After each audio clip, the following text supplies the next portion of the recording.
This is a presentation of Northeast Streaming Sports.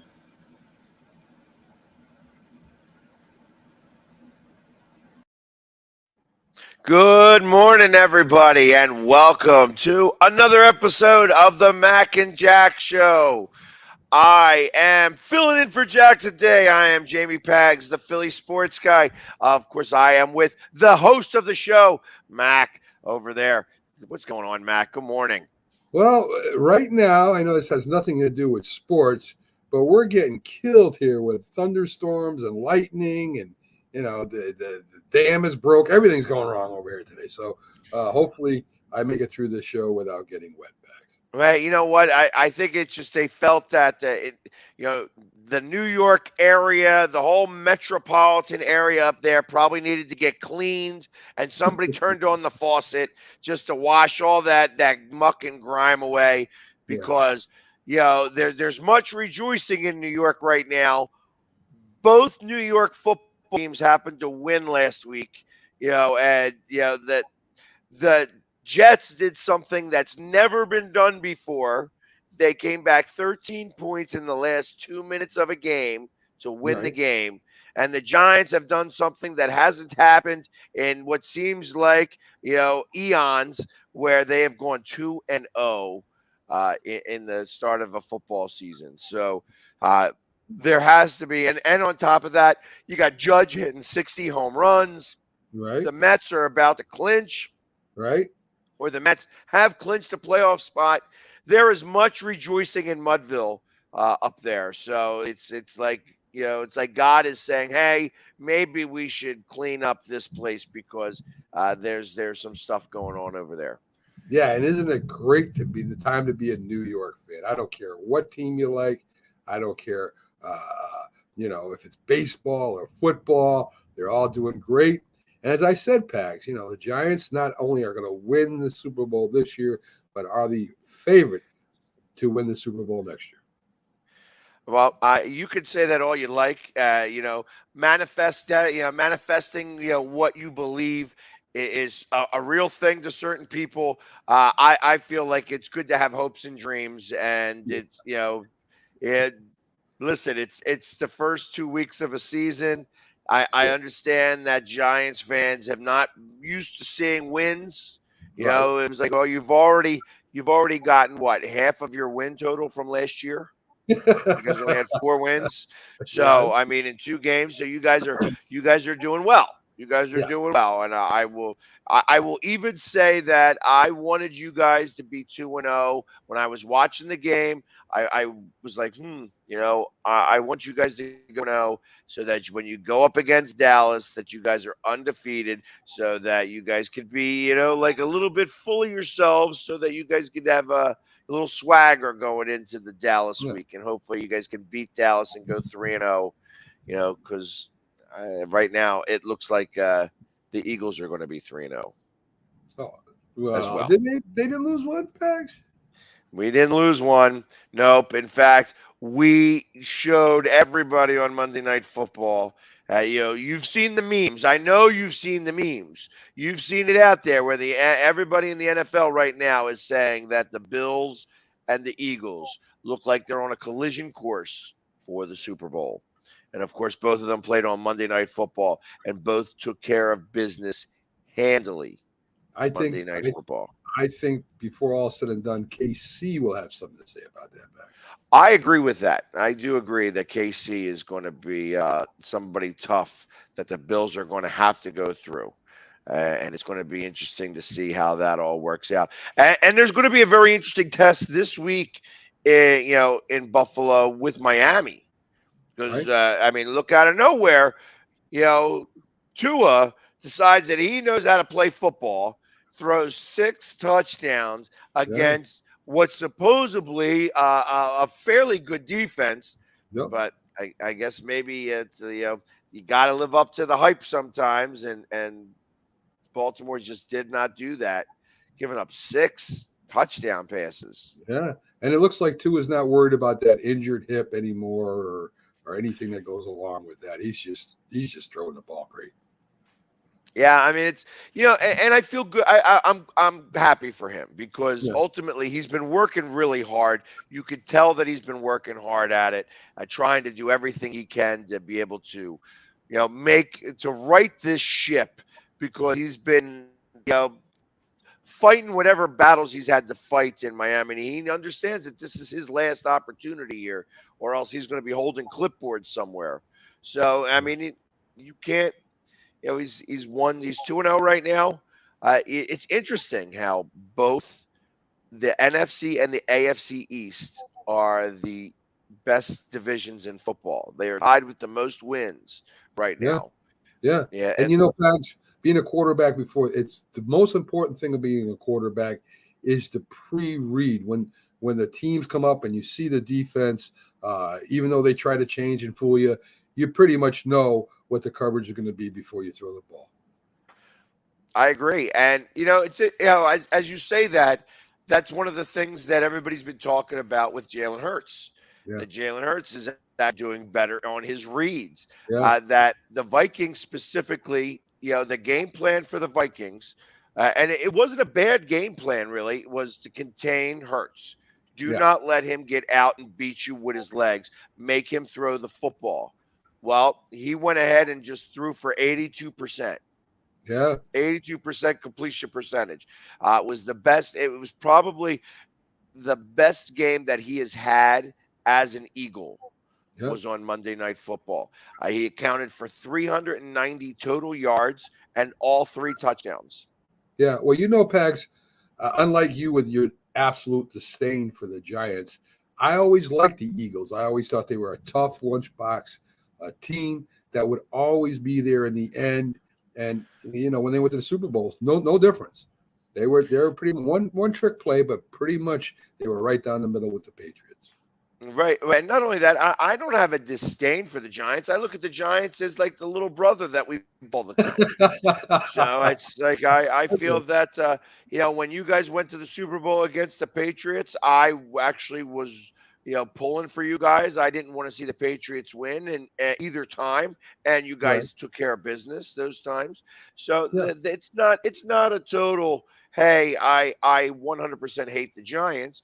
Like I said, I look at them as our little brother who we beat up all the time. So Well, and we do. yeah, I mean, it's always been the real rivalry in the NFC East. I mean, Dallas with Landry's in there, but the Eagles Giants have been going at it since both teams have come about. So they respect each other and they play hard against each other. Well, I mean, and it is one of the older rivalries. I mean, when you think of the top five rivalries in football, obviously the oldest and probably the one with the most stature is Green Bay and Chicago. Sure. But it's followed right behind with the Giants and the Eagles.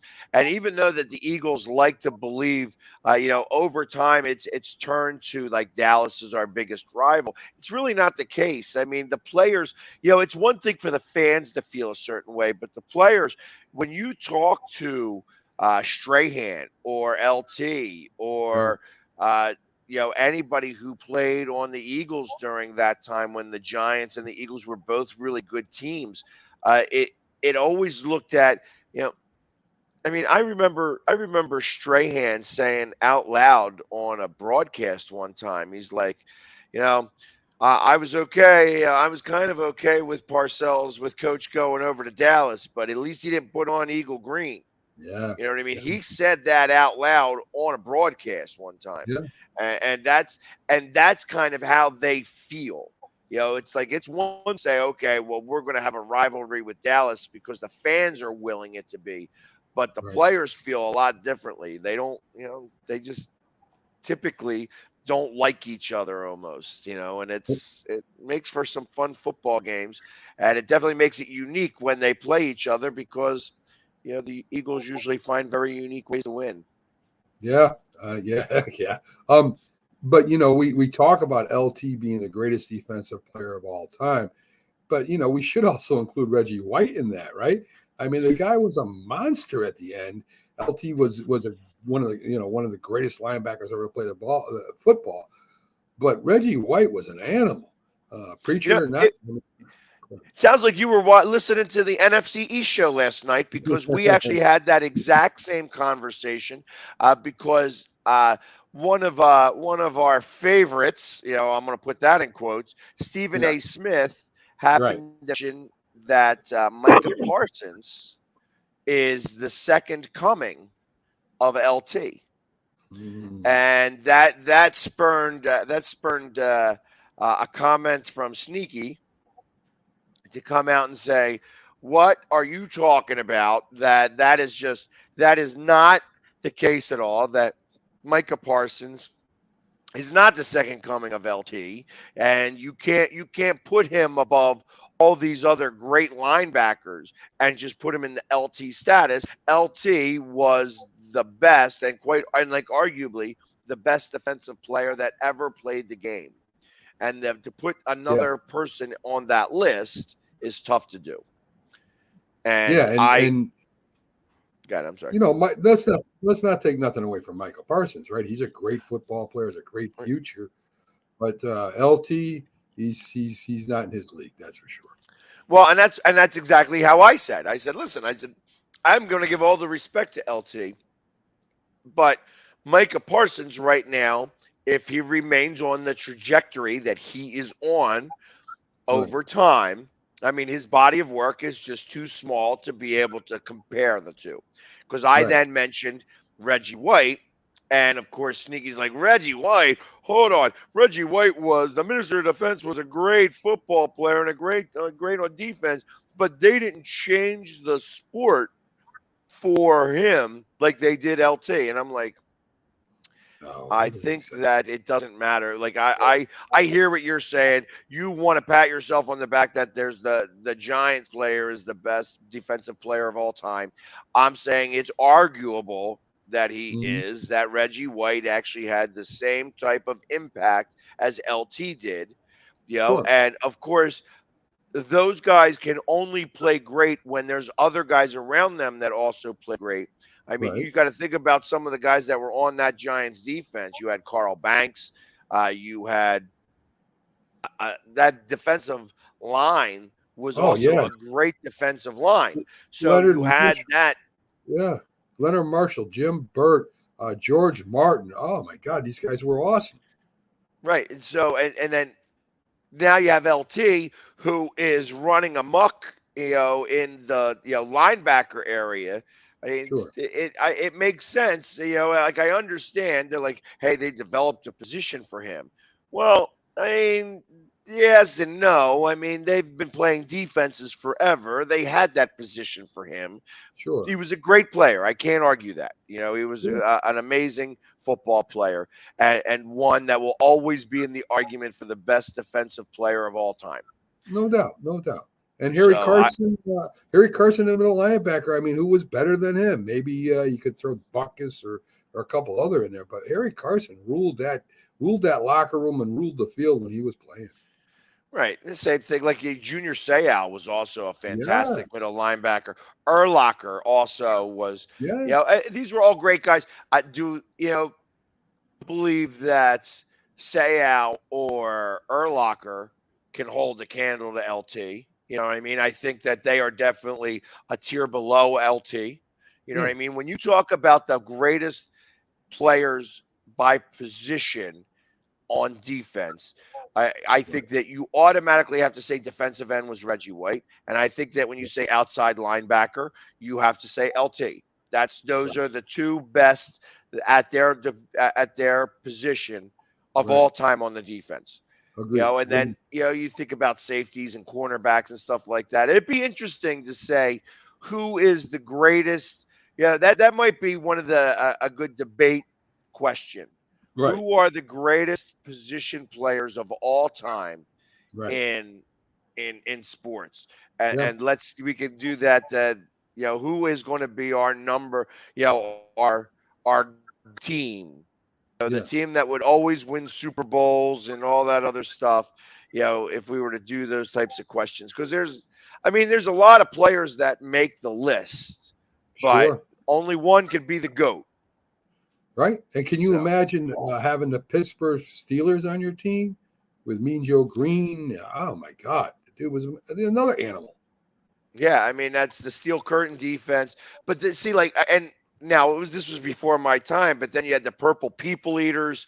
I mean, Sure. there was always a great defense. That yeah, the Dallas Doomsday defense. Yep. There Yep. was always these nicknames for great defenses, and Yes. that's how you could tell that if you're a great defense because you got a nickname. Right. You know, Right. it's like Yeah. the Eagles were the gangrene. You know, Yep. uh, I don't know what the Giants defense was called. It was Big blue wrecking crew. the Rats. But I kind of thought that was the case. Yeah. But then you have the Doomsday defense, the Steel Curtain. Um, and then Yeah. I don't really think even that 1985 Bears defense. They didn't really have a nickname for that, and they were one of the best of all time too. But No, it's like the older Bears had monsters of the Midway, but they didn't have that one. yeah, that was with Butkus. Yeah, Right. Butkus was in the Monsters of the Midway and such like that. It's yeah, they didn't have that for 1985, and really, like I said, that could be arguably considered one of the best defenses of all time. No doubt. Yeah, I look at really the '91 Eagles Yeah. being one of the best of all time when I think they were the last defense to have the best against the rush, the best against the pass. Yeah. Uh, that they had the best yardage and the best points against and stuff like that. It's unfortunate that year was also the fog in Chicago decided Yeah. to come down because I think we would have won that game handily. Yeah. But you can't. Things happen for a reason. So, Right. but let's talk a little bit about what's going on. Obviously, we'll touch on football since we got football games going on, and it's been a half a week, and I'm sure everybody's started to move forward to the next week's games. But there were some cool games to kind of watch. Yeah. The Patriots. Who thought the Patriots were going to beat the Steelers? It No. looked like that was going to be a mess, but that was kind of a surprise. You have the debacle in New Orleans that occurred. That with Arians being on the field and starting a fight with Lattimore, or I think that's his name. It was Yep. Lattimore, and Mm-hmm. and then Mike Evans coming out of nowhere. I'll be honest. I mean, I know Lattimore. When if you've watched the NFL and you've watched the Saints at all, Lattimore is the guy who's going to be chirping some. Mm-hmm. And what is Arians? First of all, what is Arians? He's allowed on the field, but what is he doing acting like a coach in that position and Right. yelling back and forth with the player? And then, then you got Brady in, and then you got the running back tuning in, and then out of nowhere, Michael Evans just comes along and just shoves Lattimore. I'm surprised he wasn't suspended for more games.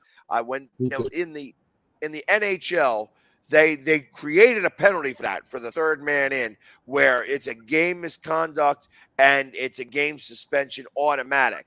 Now, Right. in football, you don't really see that very much. So he definitely deserved the one game, Michael Evans.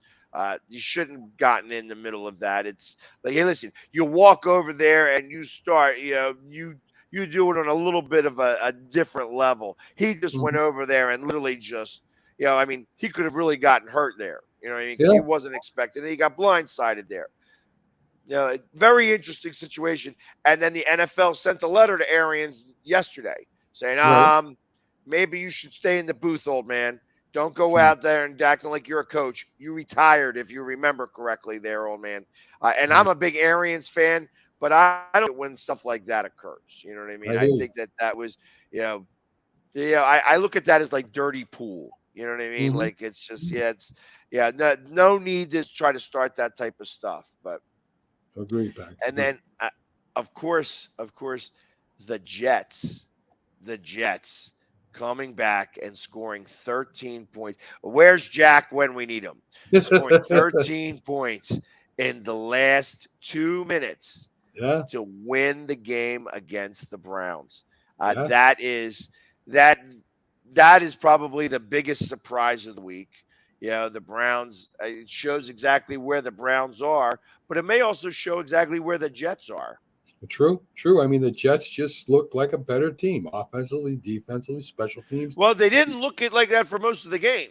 That's true. It's true. You Last know, quarter. and yeah, that fourth quarter they were able to turn it on, get 17 points in that quarter, and all of a sudden, literally 14 points or 14 points in the last 2 minutes of the game. First Yep. time ever in NFL history that somebody's come back from 13 minutes left.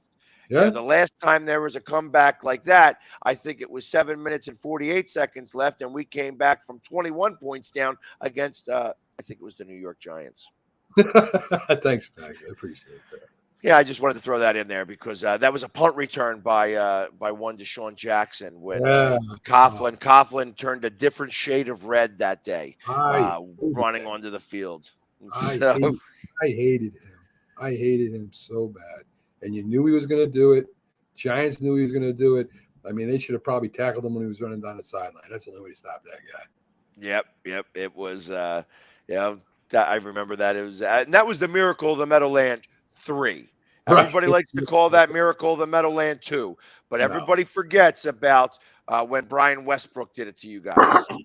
I'll still go as far as to say that is my favorite play of all time. And listen, everybody loves the Philly special, but that play that when the Giants were up 13-7, and he ran that punt back, I'll never forget that for as long as I live. I have a whole story behind that. I'm not going to go into that story right now, but I tell you, it is my all-time favorite play of the Eagles that has ever occurred, and I'll never forget that play. Listen, I mean, when you had the offensive coordinator telling them to hand off to Zonka, Pisarcik just wanted to take a knee, take the victory formation, but he did what his coach said. And, of course, he went on to play with the Eagles after that, didn't he? Yeah, well, yes, he did. It was, I think, the following year. I think in the very next year he was holding the clipboard for Jaws. But obviously, that was such a weirdo play. And right after that, there was no more of that. No more handing the ball off. None of that. You're going to just take a knee and run the clock out. So. Interesting how the world works. But you know what? There's always been like these amazing moments of time where the Eagles are beating the Giants. It's just some of those things that have occurred. I mean, you think one's memorialized in a movie with Invincible, with Vince Papale going down there. It was the first win that created the first win for the Eagles. For Dick Vermeil. It started that whole thing. Yeah, because that was in week 2 at home against the Giants. And, literally that's what happens. And next thing you know, it's, it's now put in movies and memorialized that way. So moving on, I mean, the Dolphins over the Ravens. I mean, that was another game. I watched that game. I was paying attention. The Dolphins scoring 28 points in the fourth quarter to come back and win that game. Talk about a complete letdown of a team. Baltimore, the offense, possibly being one of the better defenses to give up that many points. That really was a surprise, a really big surprise to be able to do that type of stuff. It's just like, wow. I mean, and then of course, on my fantasy, all 3 fantasy teams that I went up against had Tyreek Hill on their team. Literally, all 3 had Tyreek Hill. So I lost all 3 of my fantasy football matchups this week because 3 of the teams I went up against had Tyreek Hill. The other 2 of the teams had Josh Allen. Wow. So from Monday Night Football, who also scored like 1,000 points. Between the two of those guys, they scored like 100 points between them. And well, obviously I was going to lose those games. So let's go back to the Baltimore game real quick. Jackson has that big run. He gets the touchdown. He's all excited. But in that circumstance, Pags, You want ball control, right? You want to eat up the clock. You want to take your time. Don't give the team time to work with at the end. And that's what you got to do. I mean, it's all great that he ran for that touchdown, but it's so quick that the defense is right back on the field, and that's Well, just yeah, not the but way you. and let's talk about that in a real sense. He scored that touchdown. There was only 38 seconds left in the True, third quarter. So, true, I mean, it's 38-14 right then. right. You're up by 24 points. That's ridiculous. That is absolutely ridiculous that to let up that many touchdowns. I mean, they went down, they scored fairly quickly on that next drive. It was only a 3-minute drive for them, and they got that touchdown. And then they wind up scoring again, and they wind up scoring 3 touchdowns from 7 minutes and 54 seconds. They were down by as much as at that point they were down by 14. They wind up kicking a field goal. It was like 17, but they were down by 24 points at one point. Yeah, yeah. And then they scored 3 touchdowns. They get a field goal, and then they scored another touchdown. And I don't know. I don't know. I feel that was a mess. That was a mess, and they got to clean that up. I mean, maybe that's really telling you exactly where Baltimore is. Yeah, And Baltimore isn't as good as up to this point. I agree. I agree with that. So the game that probably made me feel best about the Eagles' chances on Monday night when I watched the Commanders versus the Lions. Wow. When I saw that game and I saw how the Lions were just crushing. They were just crushing the Commanders. I mean, the Commanders came back a little bit in that fourth quarter, the second half in total, where they scored all their points. They scored 27 points in the second half. They had a terrible first half, down 22-0 going into the half. But Detroit is a real team. They are a real team here. And after watching that game, it makes me wonder if they're not the best team in the NFC North. Yeah, because after when you saw the Vikings in Green Bay, I was like, okay. I thought the Vikings might be the toast of that division, but after playing them, I'm like, Justin who? Right. Dalvin who? Right. Kirk Cousins is absolutely Kirk Cousins because every time he's got a spotlight on him, he doesn't like to do well. Right. Probably could have thrown 6 all day because he was not throwing the ball very well. So he was doing what he does best, killing coaches. That's what he does. He kills coaches. And back to Goff for a minute, right? They used to say he's just a game manager. Well, he's proven them all wrong now. He's a playmaker. I mean, maybe with the Rams he was, but with Detroit Lions, he's a playmaker. He brings the team down. He leads the team. He's got a great arm, very accurate. So it was time to rethink our thought on Goff. That's for sure.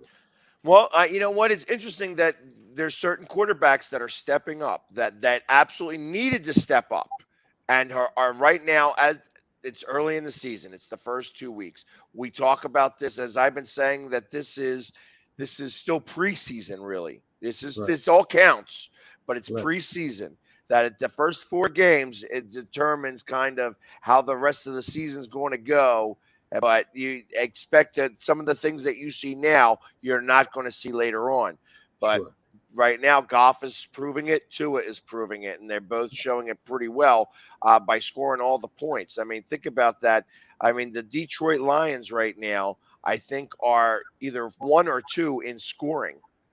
They have 70. They have 71 points. I think 72. I think 72 or even more, maybe Buffalo, but Detroit's like number 2 in scoring points. So are we talking? That's a big deal. Are we talking a possible Super Bowl here, Pags? Are we saying that maybe Detroit plays Miami for the Super Bowl? No. Okay. All right. Okay. No. Come on now. Let's be for real. I mean, I think Miami's going to take a real step. I think that the NFL is about to go through a changing of the guard of some sort. That Sure. teams that you think are perennial, playoff teams are not going to make it. Obviously, the Titans are having a bad situation. The Yeah. Colts are definitely not doing very well right now. I, you have, I think about Green Bay. I mean, they looked good against Chicago, but I think Chicago got lucky by having, 10,000 gallons of water poured on their field, for, against the 49ers. And that's why they won that game. It didn't have anything else to do. I think they were the beneficiary of bad weather. Uh, Sure. Short of that, I don't think that they probably don't win that game. And now, don't the 49ers look like they are, genius in making sure that Garoppolo re-signs with them? I mean, Hmm. imagine if they got rid of Garoppolo, if they traded Garoppolo, and you have what happened on Sunday with Trey Lance, where he's out Yeah. for the season. Oh my Yeah. God, there would have been a revolt. They'd have blown up, you know, Alcatraz. Alcatraz would be off the map. Half of San Francisco would be gone because of all of what's going on over there. So Mhm. Yeah. it just lots of things going on in the NFL. Another big surprise. Doug Peterson gets his first win. But it's not as big surprise if you are a Jaguars fan, because the Colts can't seem to beat the Jaguars they can't buy a win against the Jags. No. Doesn't matter No. whether the Jags are good or not. I think that's 5 wins in a row Yeah. from the Jaguars against the Colts.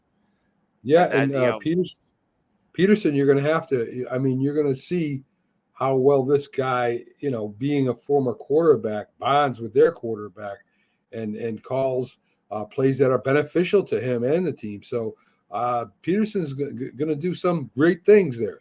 So I agree. And I think that you're going to start to see, like, I look at this more like Trevor Lawrence's rookie year. I sure. feel like last year was just it was like his sixth year or fifth year of college, with the way Right. with Urban Meyer being there, that it had more of a college feel. And you see exactly what happens when college teams play against the NFL, that they're going to lose. And that's Sure. exactly what kind of happened there. Now you've got Doug Peterson, who has kind of brought this team into uh, back out of the college doldrums, Hmm. and starting a new culture over there. It doesn't matter what Sneaky likes to say about him in terms of awesome or whatever. It's it is what it is. Hey, I know that the New York Giants are still crying about the fact that Peterson threw that game and had Washington win the I'm done. division there, but. I'm done with that, Pat. I'm all done with Not all right. Good. I'm glad, because I'm all out of tissues over here. So, that. uh, Oh, Yeah, man. and then but I like the Jaguars a little bit. I wouldn't be surprised right now if there's a whole big changing of the guard there, that the Jaguars could compete for Hmm. that division, Hmm. just I because I agree. think all the other teams are not that good. I agree with Then that. you have the Rams squeezing one out against the Falcons. You know what I mean? I Hmm. thought that was Atlanta was coming back there. Obviously, I think that the Rams had the handle on that game, but they let the Falcons back in it. Hmm. They got nervous there. Then you had the 49ers and the Seahawks. I think that the Seahawks played their Super Bowl in Week 1 Yeah. against Denver, and that's the end of that. That was Yeah. now you're going to see the real Seahawks team for the rest of the season there. I agree. I agree, Pat. The Broncos over the Texans. I Hmm. thought that the Texans were going to win that game. When you watched that game and I saw it on the red zone. I thought that the Texans were. Yeah, I told you. I told you what I told you about Denver. I think Denver's frauds, Yeah. and they almost proved it. It's obviously Russell Wilson is not the Russell Wilson of old. They're not scoring a lot of points. I don't think they're going to score a lot of points.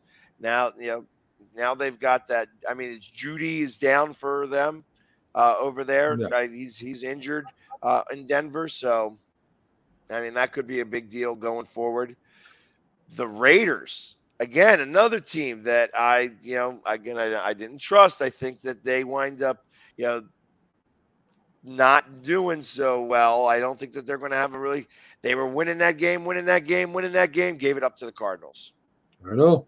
I know. So, and then you Listen, have the smack heard around the world where what's his face got his face smacked.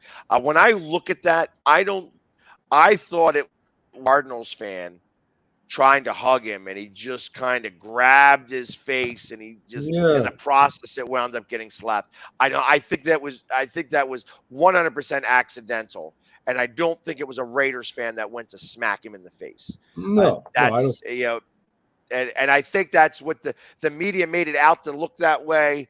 And then when you look at the replay enough, you can kind of tell it was a Cardinals fan who tried to grab him, and in the process, his wrist got like caught, and it made a smack to his face. I don't think it had anything beyond that. So No.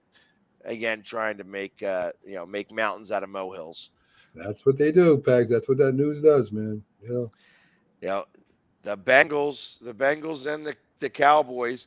Again, that was another game where the Bengals are what we think they are. I think that's the case. I think that this is the Bengals are going to go as far as Joe Burrows takes them. Yeah. But Joe Burrows can't block for himself. Nope.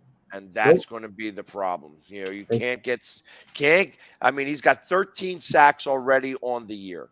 Yeah. And that's he's going to wind up getting hurt because of all the times that he gets that they just let people in. They have turnstiles for offensive linemen, and it's just that the defenses are teeing off on the Bengals. You're not going to be able to do that. You've got bullseyes on your back because you were in the Super Bowl last year, and I don't know that Burrows has got it all like that to be able to make it happen. I agree, Pags, and he can't run and he can't catch. So Mixon and Chase are going to have to do a lot better job for Burrows. So. Right. Well, and like I said, the Cowboys have a good defense. The Cowboys have a really good defense. So, and that's going to be the Cowboys. That's how they're going to wind up staying. It's going to be the defense keeping them in games because I don't believe that the Cowboys offense is any good. I think that even with Dak coming back, you're not going to be able. They just don't have the receivers. They do not have. They only have a defense, and the defense is going to keep them in games. Yeah, and ultimately, it's the second time that they kept a team under 20 points. Tampa Bay only scored 19. The Bengals scored 17. It'll be interesting to see what the Giants do because the Giants haven't scored a lot of points either. True. So it'll be I think it's going to be a tough matchup this Monday night. I agree. Again, Pags, I agree with you. Yeah, you got the Packers and the Bears. Obviously, I don't think the Bears were any good, and the Packers kind of showed that Aaron Rodgers does own Chicago in every which way. Yes, he does.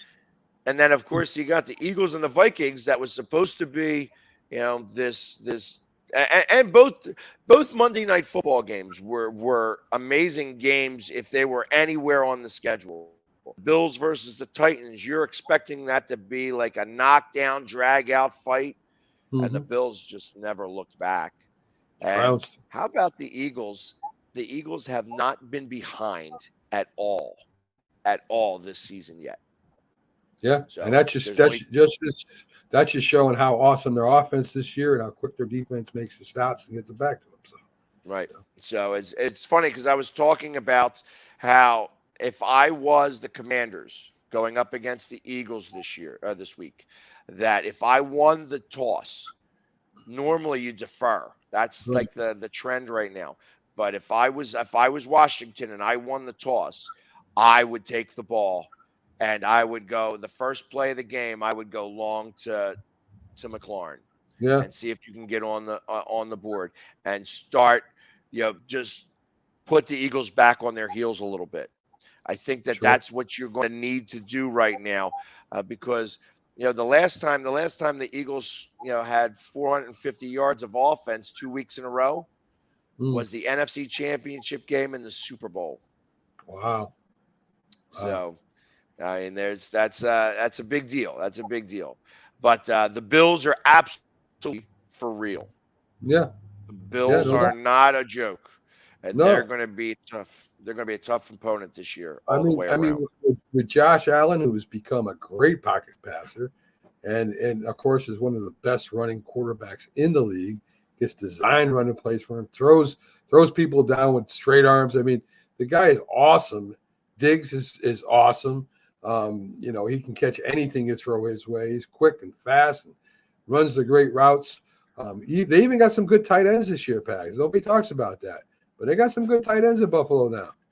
Yeah, I mean, they have a good running back. I mean, that running back goes unnoticed because you have Diggs and you have Allen, and there's a lot of good pieces. That offensive line never gets enough credit because again, you've got Diggs and Allen and such like that. But he's got the time to be able to throw the ball back there. So when you have those pieces in place, you're going to win games. You're Yeah. going to win games. Yeah. But it's you're right. You're right, Carlos. It is only game 3, and this is the countable preseason. Sure. This is countable preseason. We're not out yet. Like this is let's see what happens in week 5 when everybody's warmed up now and up to NFL speed because it takes 4 games to make that happen. So and game 3 is just important as the last game, right? I mean, you got to win it. You got to get out there and you got to win the games right away, Carlos. So I agree with you. Right. So like I said, and they're good. That the Bills are going down to Miami, and they are going down as a 6-point favorite down in Miami. That's going to be a game to watch this week. I think that's going to be a fun one to watch. I also like to see the Detroit Lions against the Vikings. Let's see what the Lions really have, and are they as good as they appear to be? Yeah. Because like I said, when it wasn't, I was nervous about Monday Night Football until I watched the Lions Commanders game. And then I saw exactly what the Lions were doing. And I'm like, wow, like the Eagles really got away with one there and was able to win that game and hold the Lions off because the Lions are actually a much better team than advertised. Everybody's thinking that they were going to go 5-12 or 6-11, maybe as good as 7-10. They're talking a little bit of a different tune right now in Detroit. And they're going to see how much for real this week against the Vikings. And talk about how long it's been. The 1960 Lions beat the Packers in a championship game when they had Alex Karras. I had to have been 61 because in 1960 the Eagles won the championship. Yeah, that's right. So it might have been 61. Actually, I think it was 57 because now that I'm remembering, because I know all the super fans, and one of my good friends up in Detroit is a super fan, and he has a banner in his house, and it shows the 4 championships that the Detroit Lions have, and I think the last one was in 1957. So I think that may have been when they beat the Packers, and that was probably pre-Lombardi. Lombardi was probably still coaching for the Giants at that point. Yeah, he was. So. But it's as we're talking here. Yeah, it's. I agree. You know what? It's going to. The Bills still have some stuff to prove. Sure. Yeah, and I'm not worried. The Cowboys are always doing what Cowboys do. You know what I mean? So let's be for real, Carlos. We don't even have to bring them up. The Cowboys are good at what they do. I hope that coach remains their coach for all time because I think he's terrible. I think he's a horrible coach, and I'm excited for this season moving forward. Obviously, the Eagles look like a real team. I think the NFC East in total right now is going to be a great. It's going to be a great year, and it's interesting because both. To make sure that is the case. Where are the Jets playing this week? Oh, the Jets are playing the Bengals. So, because I wanted to say, because obviously the NFC East is playing against each other. There's going to be 2 losers this week. And I thought the AFC was also doing the same thing because obviously it's the Bills and the Dolphins, but the Patriots are going up against the Ravens and the Jets are going up against the Bengals. So, I mean, it's possible that they could still remain the best teams, but obviously there's going to be two teams that have to lose in the NFC East, where not, you could have three teams win in the AFC East. So we'll say the Jets are favored in Cincy. No, no, no, Wow. no, no, no, no, no, no, no. Actually, first off, Cincinnati's going to New York, and it's 5.5. Cincinnati's favored by 5.5. So, Okay, that makes as sense. as yeah, there's a couple of surprises here. Obviously, the Giants being favored on Monday Night Football by 1.5. That's a Yeah, big deal. I would agree. I would agree that's kind of crazy because Dallas is the Cowboys and they do score a lot of points. So I do agree with that, Pat. Well, you know what? I wonder if playing, I'd be willing to bet that may go the other way, that it would be the Cowboys favored by 1.5, that there would be a 3-point swing with that if Dak was playing. But Dak isn't playing. So you got Okay. Cooper Rush, who showed himself as serviceable last week. Mm-hmm. He did well, but I think that their receivers are just not very good. When your number one receiver is CeeDee Lamb, it's not very strong for you. And the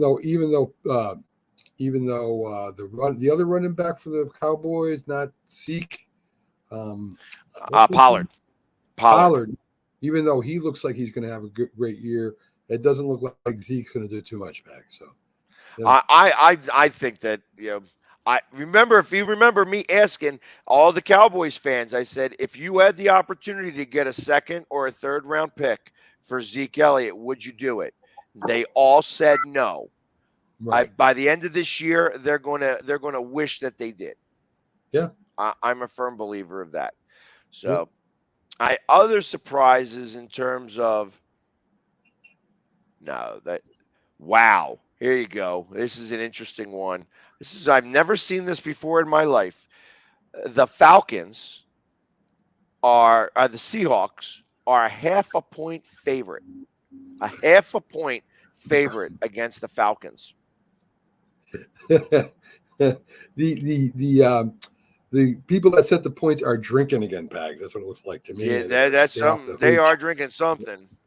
They are drinking something. Yes. I mean, other surprise lines. The Ravens given 3 to the Patriots at home. Home dogs. I think that makes some sense. The Ravens are still scoring a lot of points, and that they're Yeah. going to be angry. I expect that their defense is going to come up a little bit better against the Patriots than it will against the Dolphins. I think the Dolphins really just needed to get it together, and that's why they were able to score 4 touchdowns. They were able to figure out that defense and then just go long, and that's what needed to have Yeah. happen. They needed to go with the long ball.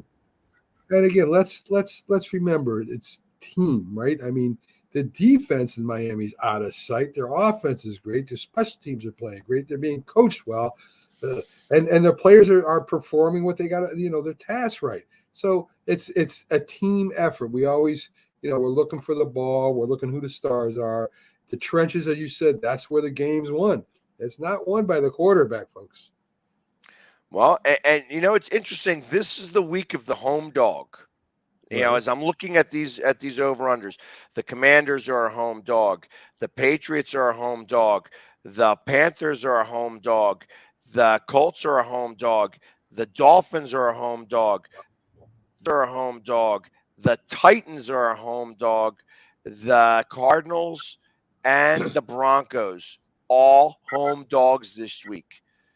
I tell you, again, I don't expect all these home dogs to win. But when you're a home dog and, like I said, this many, I would do like round robins on teasers here. I think that you could you pick the right teams, these home dogs, you could probably go money line on these, because I think half of these teams, half of the home dogs are going to wind up winning this week. The fact that the Titans are a home dog against the Raiders, they're still the Titans. They're still the Titans. You know what I mean? So I feel that they are going to be able to compete against there. I'm not a betting man. I don't gamble. But like I said, I was 10 out of 16 against the spread last week. And I was surprised at how well I did. I can't call an over and under to save my life. But my team, I literally I wrote all my picks down. At the 1 o'clock games, I got every over under wrong. Every single one of those Wow. wrong.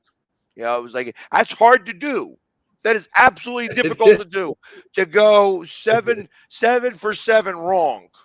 Like Yes. figure Yes. maybe you get one right by just guessing, but every single one wrong was actually very interesting to me that I was able to do that. But I actually did very well picking the games, and that was Right. with the spreads. So, Right. and of course, I'm still alive in the suicide pool. Yes, My you are. I team think was able to make it happen. is Jim Jeffcoat the only one with you now? Yes, he is. Okay. And All Jim right. Jeffcoat also. Because I know that we did we give Byron a pick? I'm not sure who he chose. No. I mean, it's crazy because he wanted to play this so bad and really hasn't done anything. Hasn't contacted me. Nothing. I remember we asked him on Friday, and Hmm. he might have been out too. For some reason, I think he chose the Browns. That he thought that the Browns were going to win it and against the Jets. I'm not 100% sure, but I'll have to go back and look at the tape. Got to go back Okay. to the tape. Rewind the tape. Let's find out exactly what he said. Right. But it's going to be a very interesting week. It's so awesome when football is back. Ain't it? When we get to talk about this type of stuff. It's like, oh, here it is. We haven't really even scratched the surface of what happened this week yet because we're still Yeah. talking about last Sunday, and this upcoming Sunday, and we've already gone just about an hour through the show. So, and of course, there's a game Right. tonight. There's a game tonight, the Steelers versus the Browns, which I also think is going to be a really good game. That was the other thing I that do I too. took note to, that this they have chosen very good games for Thursday night football this Yeah. year. That Yeah. it's no longer this, cream puff versus this killer. It's Right. these are good games that are going to be playing. And I expect the Steelers Browns game to be a tough game here. Browns are a 4-point favorite over under at 38. Wow. It's I gonna don't be know. more. I like the Steelers here a little bit, Yeah, just a I little do bit. too. I do too. I think they got a better. I think they got a better offense than the Browns. That's about it. But that's what I think they have. Mr. Trubisky, great. I mean, how can you not go wrong? Well, this is on Cleveland side now. You got two great running backs too. So maybe it's a wash, backs. Yeah, I mean, and they're going to need to really rely on their running backs. They have not; the running backs did not really come through very well last week. And when you Right. we have to pass the ball over there in Cleveland. I just don't think it's going to go very well. You do not have Deshaun Watson back there until week 11, and you have to stay Right. afloat and stay relevant for that time, that amount of time.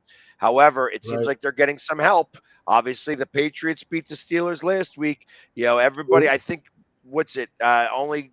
Cincinnati is the only team that does not have a win in that division, so everybody's true. tied right now, 1-1.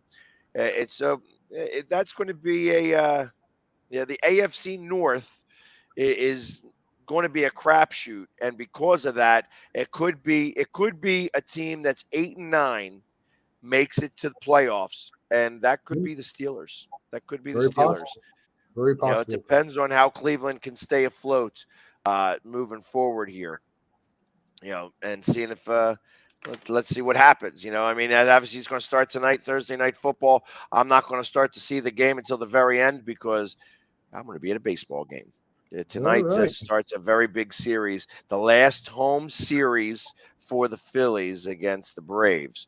So how about that? And that's a good segue. We'll go talking about that right after these commercial messages where we can spend a few minutes, get our sponsors taken care of here, and then we'll come back and start talking about baseball because there is other sports happening here right now. There's some baseball going on. We're getting down to the nitty-gritty. People are starting to clinch playoff spots and all that stuff. So let's talk about that right after these commercial messages. Please stand by. Excellent.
This is a tailgate? This is a tailgate? Maybe Dietz and Watson's can spice this tailgate up. Fire in the hole! Now this is a party! Yeah! That's what we're talking about! That's right! Let's go!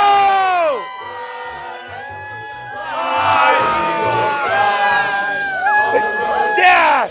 With Dietz and Watson's, it's always a party! Go Birds! Yeah! A great day of music for an amazing cause. Saturday, September 24th, don't miss Yacht Stock River Jam. 24 bands on 2 stages, starring Sarah Spicer. Love will hit you hard, like a fish through the wall, like a semi-automatic, it'll leave a scar. Love will hit you hard, like a hook to the right. And Audra McLaughlin. I don't want to feel the sun, I just want to feel the rain. Tread whiskey all night long. Drown With special guest Vixen 77. Some days I go, some days I won't. Yacht Stock benefits Shriners Hospitals for Children Philadelphia. Some days I won't. Get your tickets now at yachtstock.org. Some days I won't. Yacht Stock River Jam, September 24th at West End Boat Club, just off 95 in Essington. Some days I don't.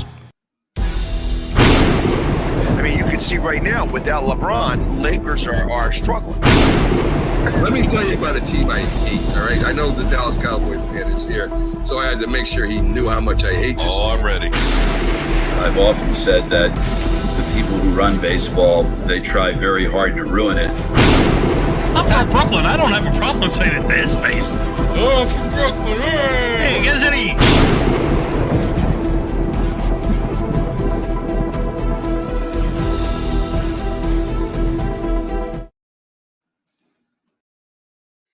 And we are back. Lots of stuff going on there. Obviously, this Saturday I am going to be at Yacht Stock. Yacht Stock is a great cause. Everything goes to Shriners Hospital. This has been going on for 23 years. They have all those different bands, and then they've got, like I said, they've got Sarah Spicer and Sarah McLaughlin, I think, whatever her name is, or Audrey McLaughlin. A couple of great acts there. Vixen 7. These are great bands. Come out all day long and get to hang with us. It's going to be a great time. Had by all. Great job. So, anyways, so we're coming down. I think there's 14 games left in baseball. Right. You know, and it's interesting because the Mets right now hold a 1-game lead against the Braves, and that one of these games gets made up today. I think that the Mets have the day off where the Braves play against the Phillies. And like I said, I don't think the Braves have a day off between now and then, because that's, like I said, they have 2 games in hand. They have to win both these games to tie the Mets. And at that point, I'm not sure who wins. I think the Braves actually hold the tiebreaker against the Mets. No, we figured that out. The Mets have the tiebreaker against the Braves. So that they're going to have to win those 2 games and win get an extra game ahead of the Mets to win that division, because a tie is not going to do it for them. They're going to wind up still with the number 1 wild card. But both of those teams have made the playoffs. The magic number for the Phillies is 11. The magic number for the Padres, I believe, is 10 or 9. Yeah. So, and the they beat the Cardinals yesterday. The Padres all of a sudden playing some pretty good ball. They wound up. Let me see how many wins in a row they've had. They've won 5 in a row. There you go. So, they've only won 6 of their last 10, so they weren't doing so great beforehand. But the last 5 games, they've been putting it together. And in that game specifically, their pitcher took a no-hitter into the 7th inning. Right. So, did pretty well, but wound up winning that game 1-0 against.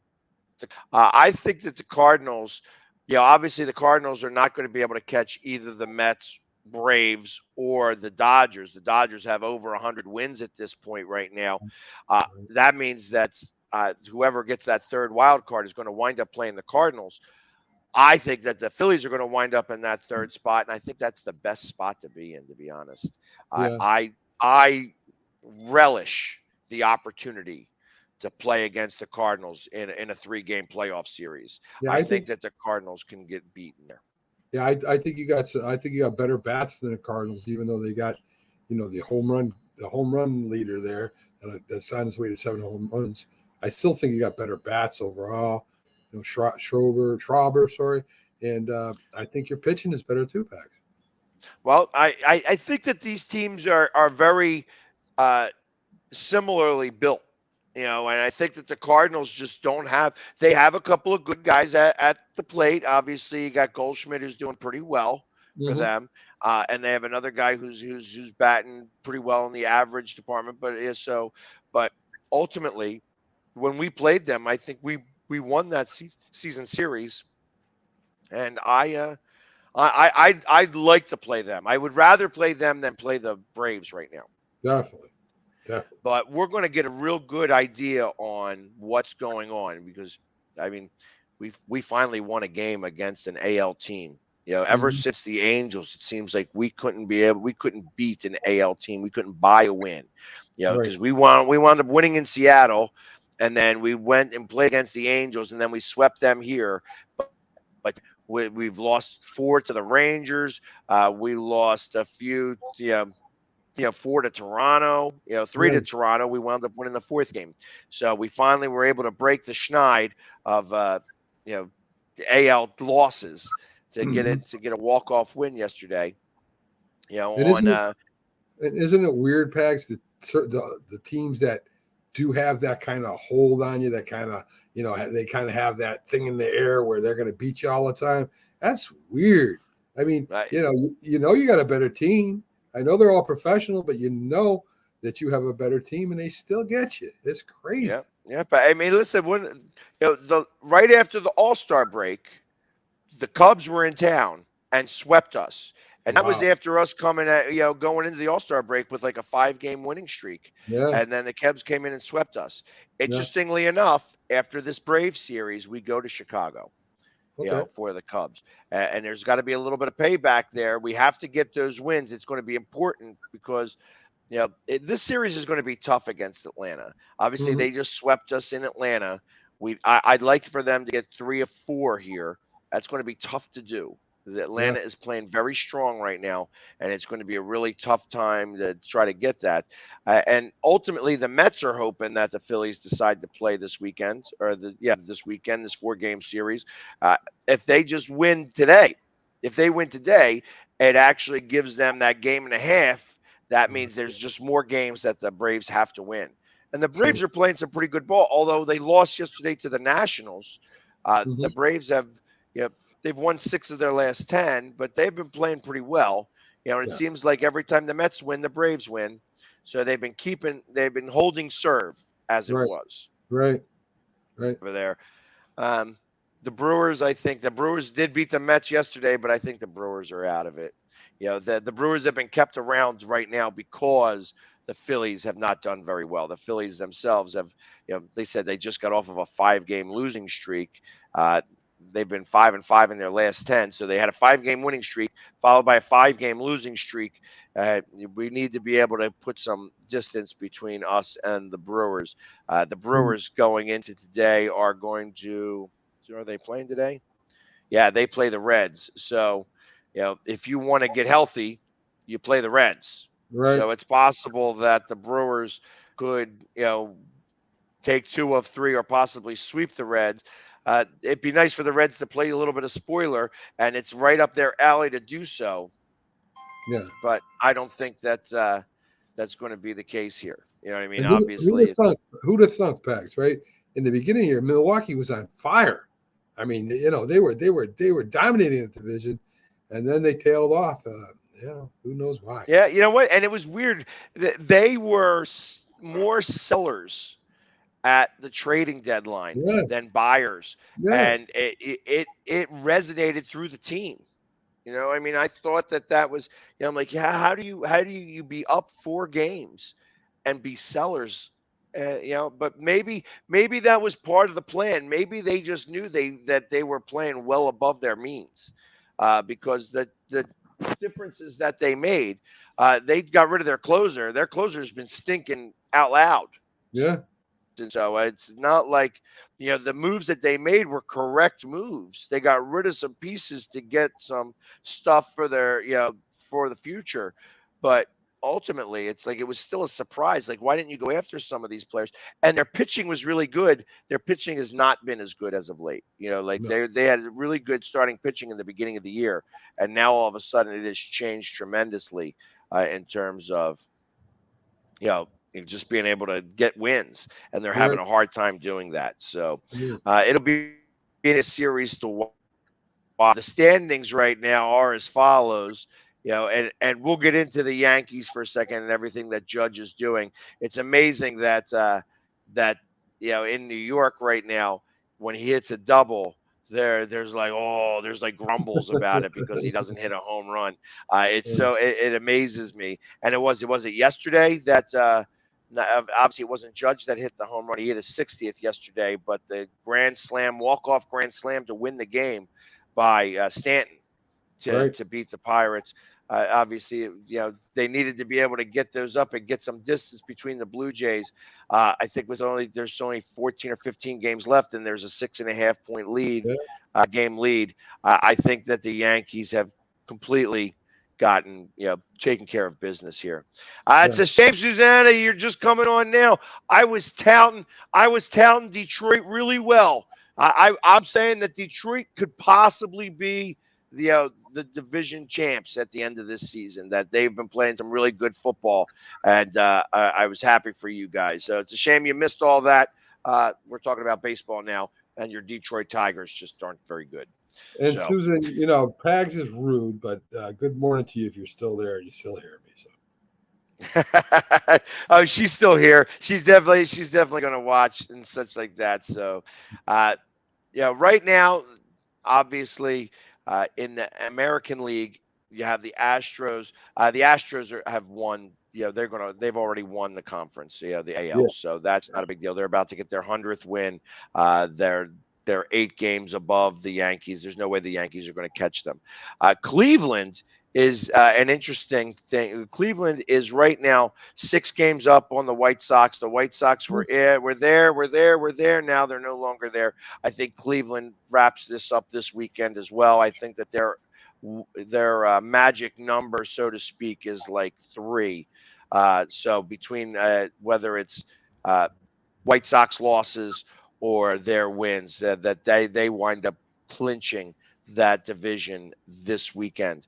And then, of course, the Yankees, which are 6.5. And in the wild card, Baltimore's trailed off now. There's only 4 games. They're 4 games behind that wild card. I think Seattle's going to wind up taking that third deal. There you go. Morning to you, Mac. Thank you, Susan. Yeah, I think that the Mariners, it's going to be the Mariners versus the Guardians and the Blue Jays versus the Rays, which is going to be a very interesting. Now they're going to have to go up to Toronto, and the big deal is that they are talking about lifting the ban for that, right before that series. So that as of October, they were going to lift the ban, which means that any unvaccinated player from the Rays would be able to play. In Toronto, and I think they're getting pressure from Major League Baseball to do this. They are expecting. Obviously, they're expecting a series to be up in Toronto at least for that. And if Toronto was to win that they would be having home playoffs. And if you can't allow people to come in, it's like all right, is this really what we're going to do here? COVID's still around, but the whole pandemic is over. And it's time to allow these guys to come in and play. And so we'll see. We'll see if that really occurs. I know that that's been the talk. And ultimately, that could be a big difference for, I think, their best pitcher for the Rays is not vaccinated. Right. So that could be a really big deal. And I'm sure that that's part of the reason why they are trying to do that and get that all squared away.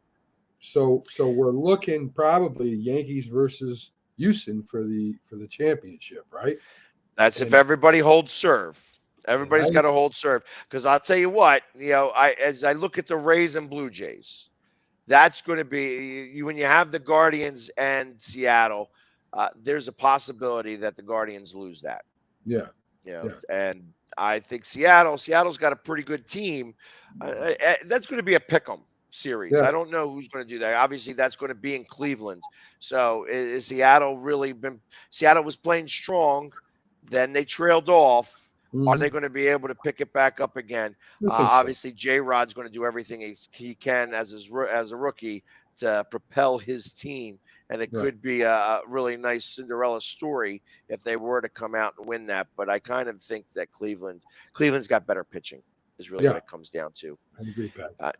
But that would mean A's and the Blue Jays are going to, could possibly play against the Yankees. Yeah. And both of them have really had the Yankees number as of late. Yeah. So yeah. the Yankees are hoping and praying that Cleveland wins. Definitely. They're going to be rooting for Cleveland, and then because I think that would be the better matchup for them. I think that they could beat Cleveland, and I think that Houston is going to be able to beat the Rays or the Blue Jays. Either way. I agree. I agree. Rays are tough though, but I think Houston beats them. Right, and like I said, those are good pitching matchups, really, with the Astros and the Rays. The Blue Jays, I think, have better bats. I don't think their pitching is as strong. So. I agree with that. And then on the opposite side, like I said, we have the Dodgers that have already got 103 wins. They are, they're already running away with the NL. They've won the NL so far, the number 1 seed. The Mets have already made the playoffs. Wouldn't it be something that the Dodgers got knocked out in the first round? I mean, this is where I think this is set up very perfectly for the Phillies. Mm-hmm. The Phillies going up against the Cardinals. I think that we could beat the Cardinals in a 3-game series. Yes. And then that would mean that we would go up against the Dodgers after that. And for some reason or another, the Phillies love hitting in LA. Yeah. We went out there and won that series. And then they came here and, again, I think we took 3 of 4 over there. We took 3 of 4 from the Dodgers there. They beat us 2 of 3 here, but we wound up winning in 4 games, 4 out of 7 against the Dodgers here. And I don't trust their pitching as well. They've been doing it with their bats, but they have not been pitching so great. And I think that to compete against them and knock them out. And that's if everything in a perfect world. Obviously, it's they got to get there yet. But so if the Dodgers get knocked out, they would fire their manager, right? That would make sense. I don't know. How do you fire him after he wins? He's got back-to-back seasons of 100 wins. Yeah, that would. Yeah, I don't think that would be right either.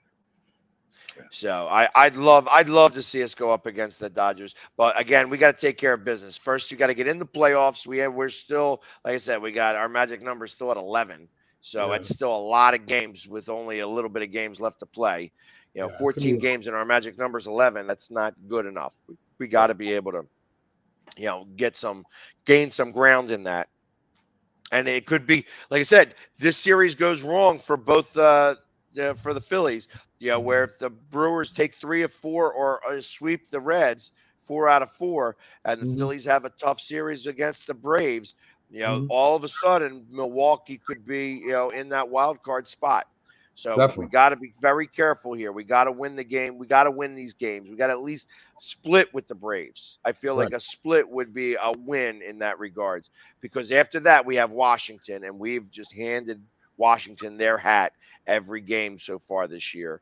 Then we have the Cubs, which is simple, but then we end with the Astros. Ooh.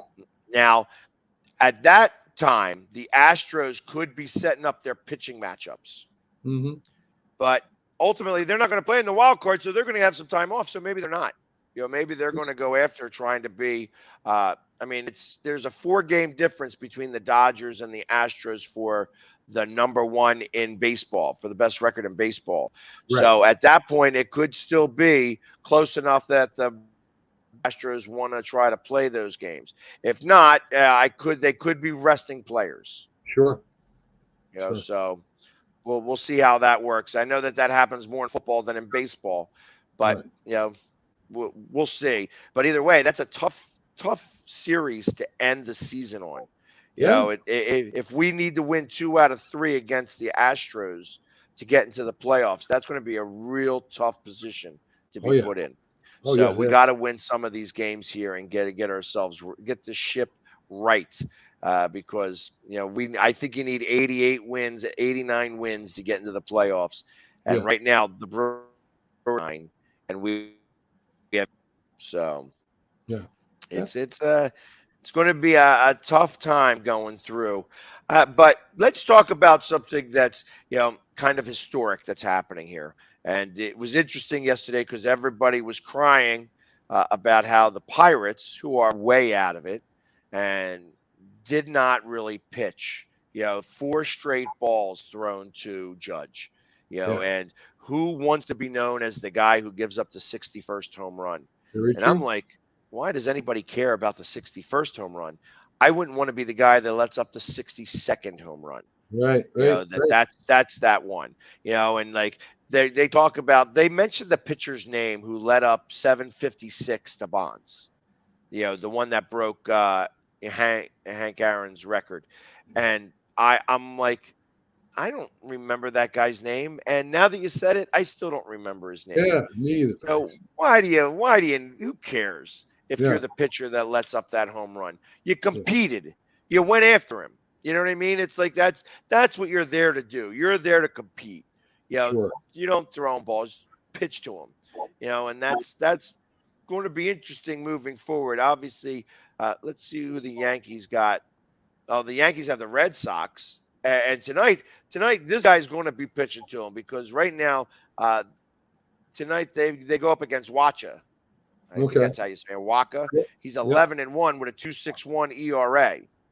So he's going to be dealing against them. I'm sure that he's going to be pitching against Judge. That Judge is not going to just get walks and stuff like that. And they are playing in Yankee Stadium, so there are they've got them spots where there's a home run in Yankee Stadium that's not a home run anywhere else in Major League Baseball. So it's possible that they could do that. And the Yankees got a good pitcher going up, Talon.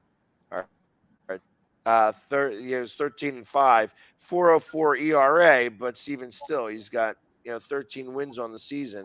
That's pretty good for a Yankee. But like I said, chasing after Roger Maris for the AL, the home run record in the American League. I think what he's done this year has been pretty amazing. It's like there's been conversation about whether it's Judge or Ohtani for the MVP. And I can appreciate exactly what Ohtani's been doing, that he's been pitching pretty well. He has been hitting home runs. He's doing real well, but he's got a 265 batting average, or 270 batting average. And the fact that he hit 30 home runs, that's great. He's the first guy ever in Major League Baseball to have 10 wins and 30 home runs. I mean, that's wonderful. That's great. But Judge has been having such a much better year in general. I agree. Definitely. That it's if I had a vote, and I don't, I would definitely be voting Judge. That Judge is coming out there. It was funny. I was on my Facebook yesterday, and a Yankees fan said, "Hey, man, you should come up to New York to watch Judge's 61st home run. You should put on the blue pinstripes on your face for one day." And I said, listen, I can appreciate greatness. It doesn't matter whose team it's on.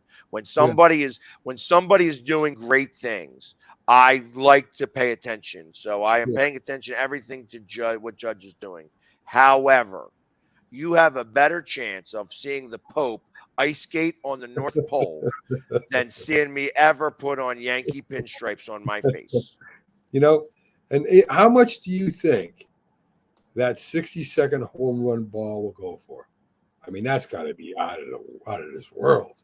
Well, it's You know, I don't know where he hits it and who catches it. The Mm. guy who caught the 60th home run gave it back to Judge. Mm. So that was kind of cool of him. It's like, hey, if you're going to, I mean, that's not something you hear because everybody wants to sell history. You know what I mean? Oh, that's a big payday. You catch that ball, you could be, $10,000, $50,000, Sure. to hit you caught the 60th home run and you just gave it back to him. I hope that Judge took care of him. I hope that Judge gave him a signed jersey because that's what that's worth. It's no longer a bat. You get a jersey signed. Yeah. That's something that you want to do like that. Now, the 61st home run is going to be worth money. The 62nd home run is going to be worth much, much more. Yeah. Obviously. So Sure. the one that ties it, I can see that maybe going. I look at number 60 is worth 10,000, 61 worth 25,000, 62 is worth 100,000 or more. Yeah, definitely more. If I was just somebody who was pricing out the home runs in terms of how much that ball is worth, because ultimately, I mean, whoever catches that number 62, and hopefully it won't be Zach Hampel, who's going to be trying to be at that game and trying to be right in the right spot to be able to catch that home run, as he's gotten all those other home runs as he knocks over those little kids to get the balls and home run balls and stuff like that. That being said, I hope that whoever does catch that ball does the right thing. You know what I mean? Hey, listen, I understand that you want money and it's a big deal. You don't have to give it back. It's not, you better get something from the team. I got to imagine that the Yankees would offer season tickets for the next year in a very good spot to get that ball back. That's what you're looking at. You're looking at signed jersey, signed bat, signed baseball. Like I want the gamut if I'm catching that ball. Yeah. Because that's $100,000. That's $100,000 in your hands. And then of course the problem with that is that the 63rd home run and 64th home run, whatever the last home run is also going to be worth a lot because 62 breaks the record, but 64, 65 becomes the record. Sure. And that ball's going to be worth some money too. And I hope it's a little kid that catches it too. Right? That would be awesome. Yeah, unfortunately, the little kids get trampled on during those types of situations. That there's going to be just way too many. And the worst part about it is if the little kid does catch that ball, somebody could go right into the glove and steal it. Grab it. You know what I mean? And that's what I can foresee happening. Yeah. It's like, so that's why in my case, truth of the matter is that I hope he hits it into a bullpen. You know what I mean? In a spot where nobody can get it. Yeah. Because I mean, realistically, that would be the better thing to do. You know what I mean? I'm a big believer. It's like winning the lottery when you catch a baseball like that. Mm-hmm. You know what I mean? Like all of a sudden, you've changed your world because you have a baseball now that's worth a lot of money that people are automatically going to find who you are and reach out to you and do that. Because ultimately, the moment I catch that baseball, you're not going to see that baseball again. It's going in my pants. You know what I mean? If I caught that ball, it would go right in my pants because I'm not getting a chance to anybody to steal it.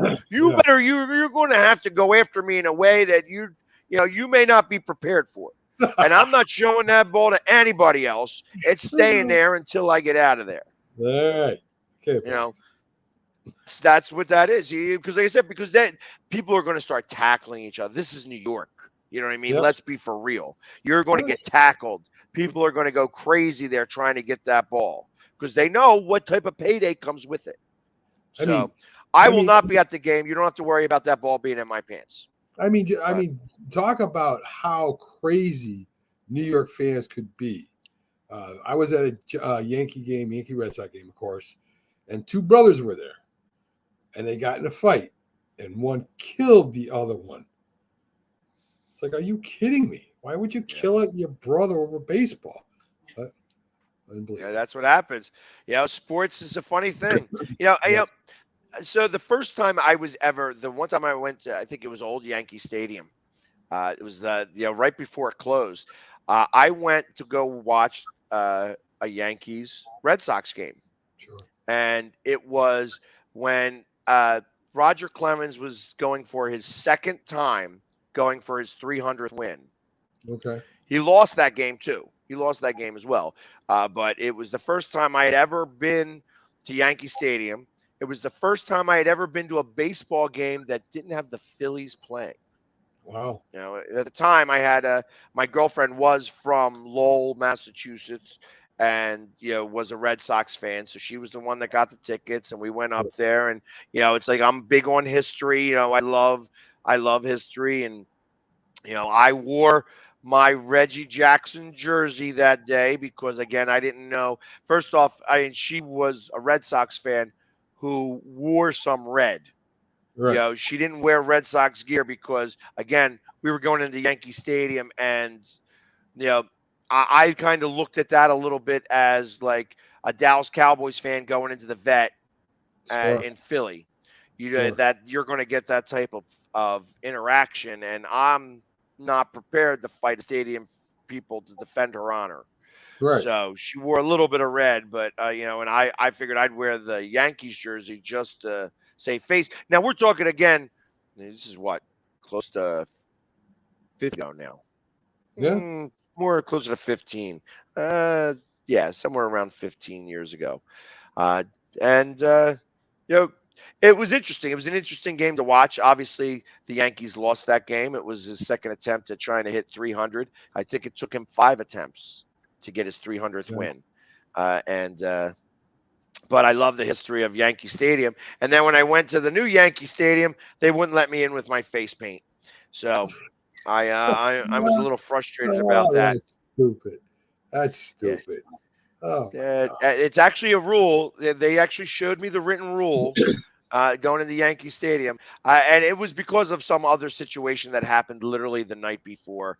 But I had to clean off my face. Of course, when you have red makeup on and you try to clean it off without taking a shower, it just made me look like I was about to have a heart attack with a pink face.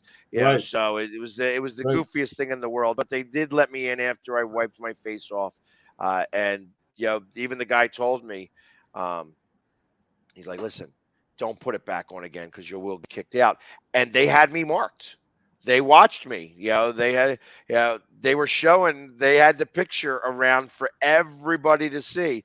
All the guards had the picture. So when I would go up and they saw the stripes still on the side of my head, they're like, "You're the guy. All right, you're fine now. You're fine." And it was funny to me. Because I said I don't bring my makeup with me to the ballpark. You know what I mean? No. If it gets smudged, it gets smudged. End of story. I'm just deal with it smudged. So when they tell me to take it off, I had a rag to be able to do that, and got some water and just wiped it off and end the story. Because we had I think it was like 100 people with us for that Yankee game. From Philadelphia, and of course we lost that game in the I think it was the 10th inning. Wow. So, Yeah. but it is what it is, and that's that. You got to abide by the rules. The guards are, only doing what somebody else is telling them to do. So I don't ever fight with. I tried to escalate it some, and they were just like, "Yeah, no, you ain't coming in." Tough. Right. Right. You either wipe your face off or you don't. And I just, I'm like, listen, we got 100 people here. I'm just going to wipe my face off and get in there. That's the end of that story. And that was that. So, you got to do what you got to do what you're supposed to do. So, I'm trying to see if there's anything else that's going on in the world of sports besides baseball and football. I mean, I keep talking, I keep looking to see if there's anything going on in basketball, but no, not really. Other than the fact, there was some talk, a little bit of Philly talk here. Okay. Ben Simmons was on JJ Redick's podcast and said that he actually enjoyed playing in Philadelphia. Really? And he thought that Philadelphia, he said it out loud that, Simmons still has love for Philly. His brother lives here still. That he enjoyed playing in Philly. It's he feels that the Philadelphia fan base feels that he doesn't like Philly. The truth of the matter is that we're not really fond of him and the way that this whole situation occurred. And that's really, Philadelphians have short memories until you don't want to play here. And then that is ingrained. That is like stamped on us forever.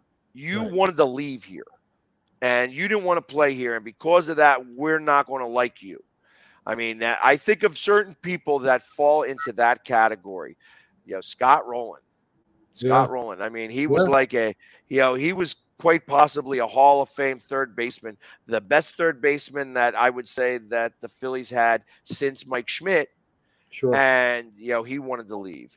J.D. Drew, not wanting to play in Philadelphia, not wanting to sign here. That guy was maligned every time he came here. And he never turned out to be as good as he was supposed to be anyways. Nope. But, I mean, he was always booed every time he came here. That's probably one of the bigger ones. And Ben Simmons, both of them are, very much maligned here and are never going to – you're never going to be very comfortable here coming into town as an opposing player because of the way you guys left Philly. Because they didn't even let him play when you guys played last year, right? I mean, he didn't play at all. Yeah. He wasn't trying to get on the court. He was like, and of course, the Nets felt so much differently about that. They were protecting one of their own. They crushed us that game. They absolutely crushed us. I think that it was like a 45-point game or a 40-point game. Where they just beat us so tremendously. But it had to do more with the fact that I think that the Sixers just weren't mentally prepared for what the Nets were about to do because the Nets had backs up. They're like, okay, you're messing with one of our now. We're going to come out and smack you in the mouth. And the Sixers just were prepared for it. And it showed, I mean, we wound up losing by 40 points that game. But, it is what it is. But he said, that he playing in Philly was incredible. He enjoyed his time in Philly and that there should be no hard feelings. And that all Philadelphia fans should just, hey, listen, life goes on. We've all moved on here. When I see, I'm going to say hi. Wow. Yeah, I'm sure he's not going to be saying hi to a lot of the Philly fans. I can't imagine that they're going to be doing that type of stuff. But I found that story very interesting. And JJ Redick was pretty upfront about talking about the lack of shooting as part of the stuff that was going on. I was surprised how he talked about it. Like it was, I watched the interview and I'm like, JJ Redick is coming right out and just saying, hey, you didn't shoot the ball. And Philadelphia fans feel very strongly about that. It's like, and truth of the matter is that when you look at over Ben Simmons' career, he has support from the Philadelphia fan base. And he was always like a point guard anyway, Pags, right? He was a point guard at forward, and he was a defensive. He was one of the best defensive player in the league. I mean, it wasn't about the points. So I don't know why they're having such a big deal about it now. Yeah, but when he wanted to score points, he could score points. Like I said, when you're underneath the basket and there's nobody around, and all you got to do is jump up and hit a dunk, and the fact that he passed it out, and they wound up because of that, it wound up being a shot clock violation. In one of the biggest games of the year. Obviously, it was Game 7 of the playoffs. And that we wind up losing, and you can almost turn back to say, hey, had you made that dunk, we'd have been up by 5 rather than by 3 and, a shot clock violation. Right. So every momentum changed 100% with that play. And that's a big deal. That's a very big deal. And, again, they like to say that Philadelphia sports fans are crazy and that they're mean. And whatever. The problem is that we're also very smart. And Philadelphia sports fans are absolutely great at knowing what's going on and what's happening here. And when somebody decides that they're not going to do their job, it's going to come out. And that's what happened here. I feel like that they were just stuck, that he did that play, and that really led to the loss that occurred, because after that play, Atlanta then tied the game up, took the lead, and never looked back.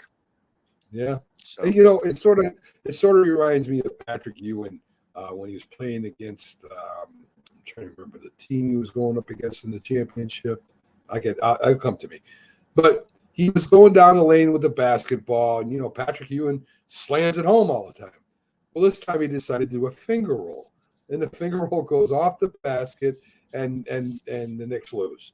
I mean, they had that game, and I'll forever be remembered, not as a great center he was, but a guy who didn't make the finger roll. Or the guy that, I mean, as great as he was and as great as that team was, they could never get over the hump. No, that they made it to one. They made it to one championship and lost, from what I remember. Yeah. So that's what I remember from Patrick Ewing. The fact that they were a great team that just could not get over the hump and would always wind up losing. And did they lose to the Lakers that year? Is that who they lost to?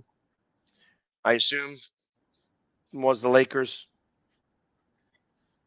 I don't think so. I think it was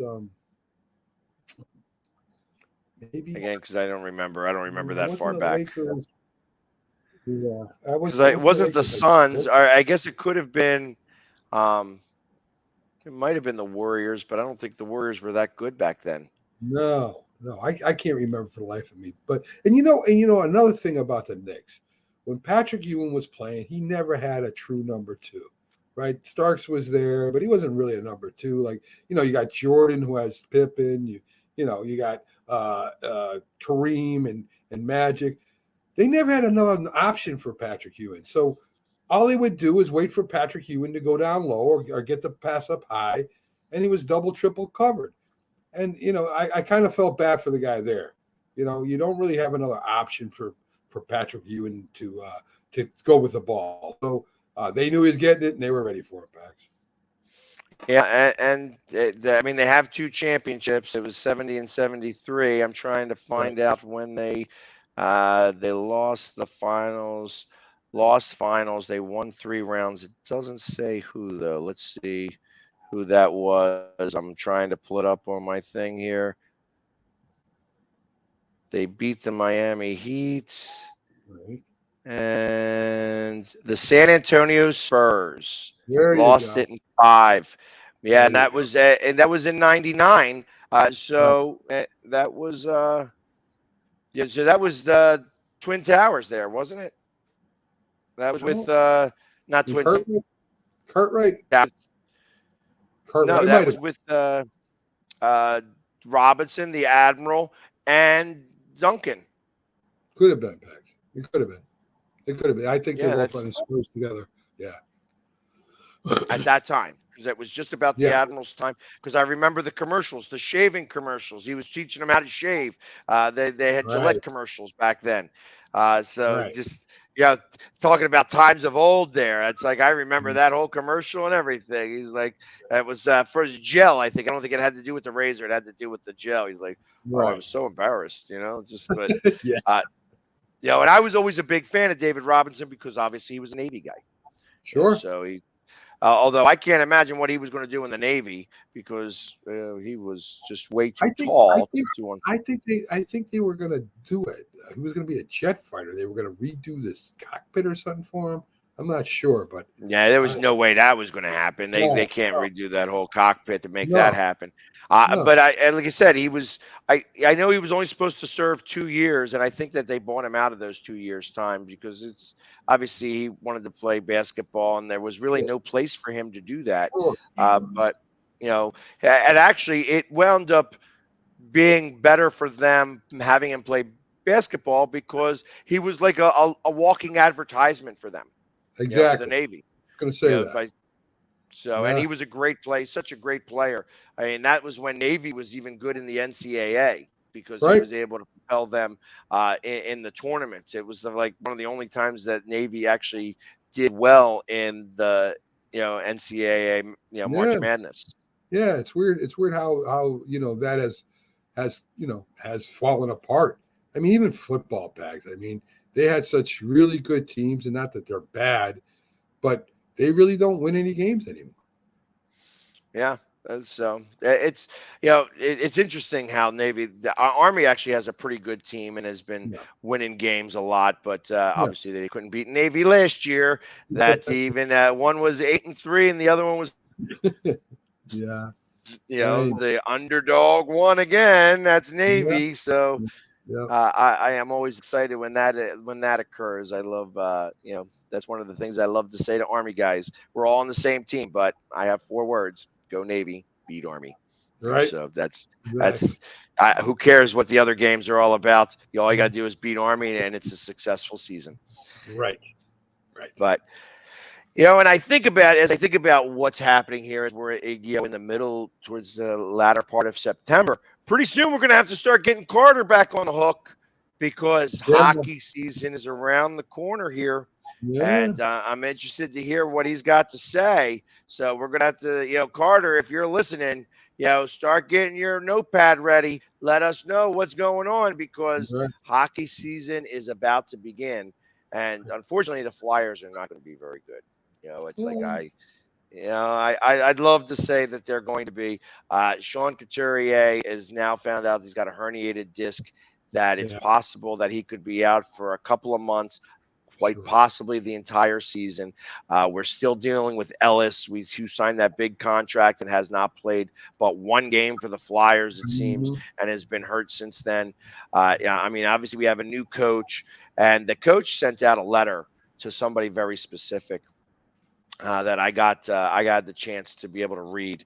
It was put out on Twitter from Tortorella to one of the season ticket holders, and he was pretty honest and upfront and saying, "Listen, I can't tell you what this season's going to bring, but I will tell you that you are not going to be embarrassed there on the ice.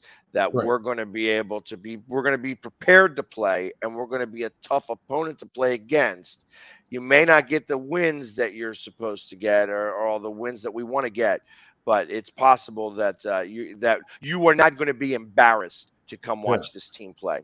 And I hope that that's the case because I agree with you. You've said it a few times that the NHL is a much better product when the Flyers have a good Oh team. yeah. Oh, definitely. It's a major city, major hockey program.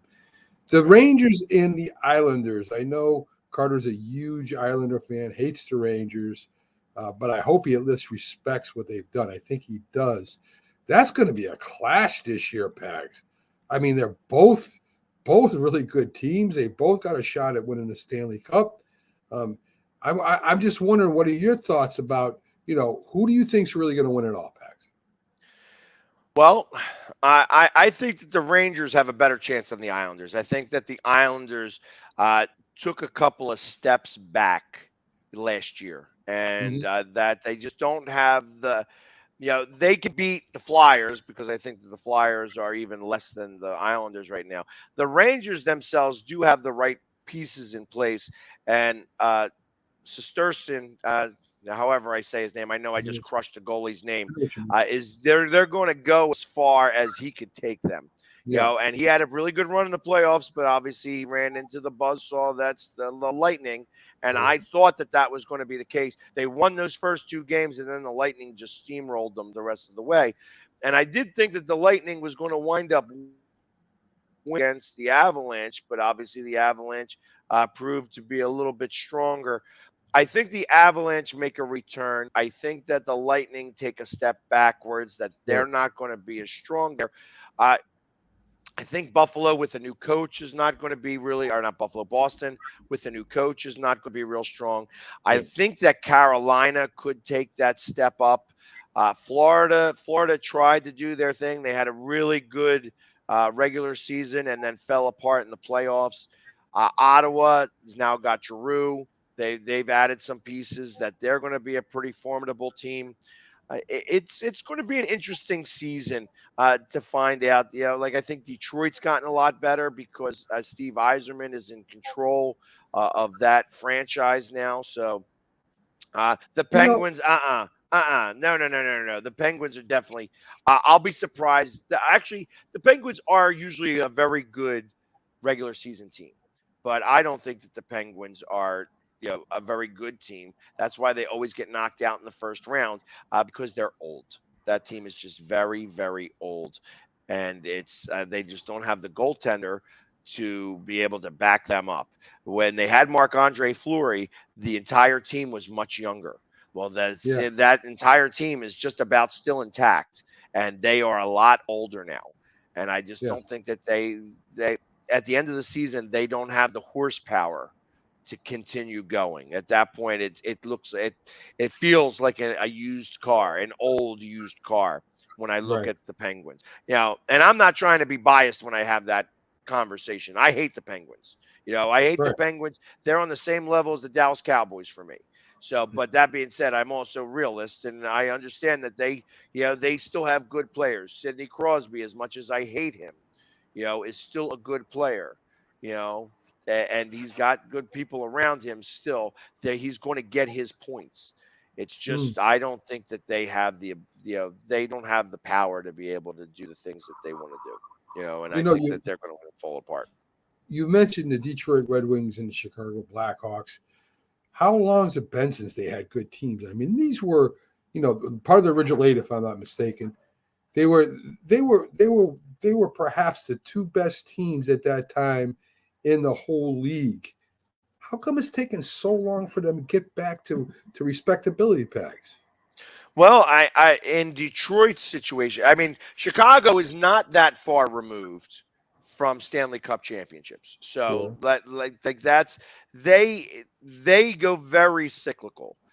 They get very big highs and then they've been on the downslope for a little while. So now they have hit bottom and they've been it's a full rebuild. So they're going to start coming back up. That trajectory is going to come back up.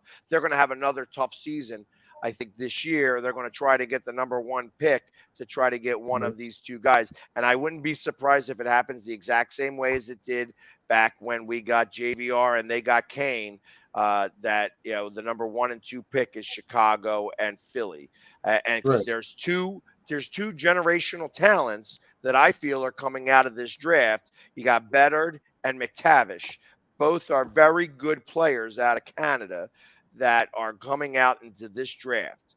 And anybody who gets those top two picks are going to be able to, grab one of those guys. And I think Chicago is going to be one of them. I think Okay. Philly could be the other one.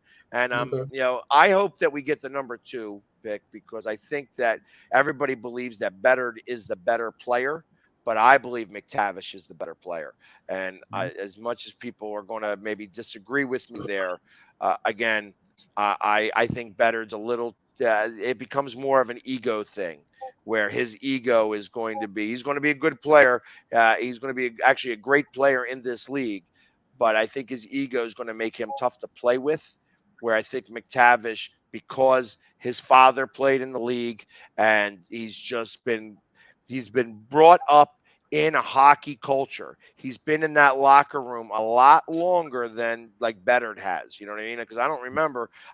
Bedard's father could have also played hockey. I don't know that, but his name is not McTavish. And Right. when you think of Craig McTavish, I think of Stanley Cup wins, and I think of just a great player. Throughout, for hockey for a long time. And now you got Right. your kid out there to do this. It's going to be, I would much rather have McTavish Okay. than Bedard. But Okay. again, I think that that's what's going on. When it comes to Detroit, however, I think that Detroit had bad GMs, that their GMs have not been able to live up to the hype, and that the moves that they were making. See, this is where GMs are a big deal in hockey. You have to have a very good GM who understands the league, understands how contracts are done. Like you have Sure. to, there's a lot to manage. And it's different. The salary cap in hockey is much harder to manage than it is in Sure. football. you know, and now they've got Steve Eiserman in place. And as much as, you know, Steve Eiserman wore number 19, and it's ingrained in my head, the series that he had against the Flyers back in '97, when they just had that choking situation and they killed us. They literally killed us that year. I was living in Detroit during that time. And so I got to see it firsthand with a whole bunch of Detroit people around me wearing my Flyers jersey, and just, you know, it not being very good to watch. But ultimately, now that he's back in charge, he is somebody that does understand the league, does understand talent, does know how to build a team, because he was the captain of that team for a very long time. And I think that they're not there yet. You know, that they're going to make another leap. They may wind up in the number 7 or 8 seed this year, possibly, or just miss the playoffs. But I think that they are on that trajectory to be able to become relevant again, where Hockey Town could come back. You know, and that's, you know, Detroit was known as Hockey Town for a long time. As you said, they were part of the original 6, you know, that were out there. So my expectation is that, yeah, there's going to be a coming back of Detroit here within the next 2 years, because I trust Eiserman. You know, I would trust Eiserman if I was a Detroit Red Wings fan. And well, speaking of hockey teams that have really fallen, the Canadians. I mean, we're talking probably the greatest hockey team in the history of hockey, and man, they've fallen back. Yeah, well, you know what? You think about that. You think about it in COVID, that they were in the Stanley Cup. Yeah. How that team, you know, in the bubble, they went to the Stanley Cup. Sure. The year before that, we beat them in the first round of the playoffs, but it was a tough series.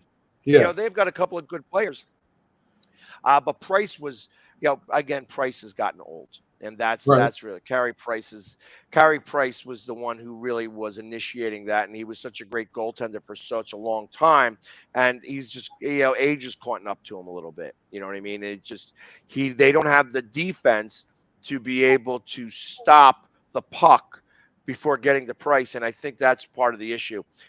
When they played, you know, they have the speed. Suzuki is one of the, is so fast and so talented on the ice, that plays up there for the Canadians, that it's amazing what he's able to do, but he can't be everything. You need to have defense. And that's part of the problem. That's part of the biggest problem with the Flyers. The Flyers defense is lacking. The defense makes too many mistakes in the defensive zone, and they give the puck away, and goals get scored that way.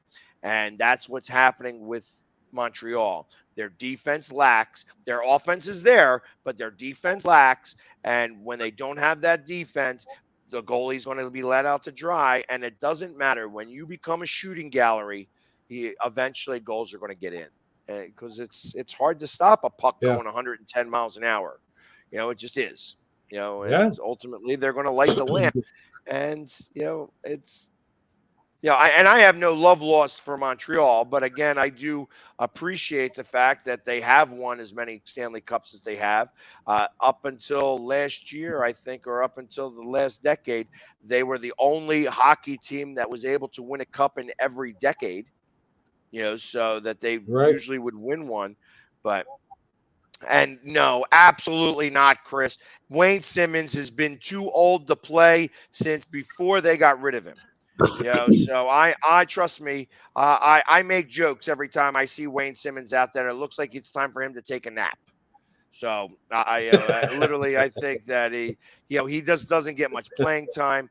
Let him. So I think that, you know, Toronto's another one. Toronto's like always really good. You know, they win that division. Blah blah blah. First round exit. Can't win a playoff games. Can't win them major playoff games or a series. And that's a shame for Toronto, but I ain't crying about it. You know what I mean? I feel that they are like one of those cursed franchises.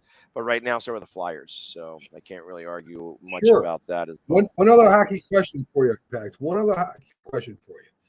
Two of the greatest hockey players of all time, right? you got Gordie Howe, and you got the King himself, right? I'm trying to remember his name real quick. I don't know why Wayne I can't Gretzky? remember his name. That's Wayne Gretzky, two of the greatest ever to play the game. If you were to have a first pick on a team, who would you take? Wayne Gretzky. All right. Without a doubt in my mind. I mean, Okay. not that Gordie Howe was an amazing player and had the longevity, and like he's the only player to play in 5 decades. You know what I mean? He Right. literally he played with his kids. He played professional hockey at like 56 years old and such. And Right. so I mean, he had the longevity, and when you have any type of thing happen in sports and it's called after you, when you get a Gordie Howe hat trick, where you Yeah. get a goal and assist at a fight, it's like that's a Gordie Howe hat trick. When you get something called after your name, that's amazing. That being said, the ability that Wayne Gretzky had, it's your peripheral vision. Here was what made Wayne Gretzky so great. Your peripheral vision for a normal human being is at about 160.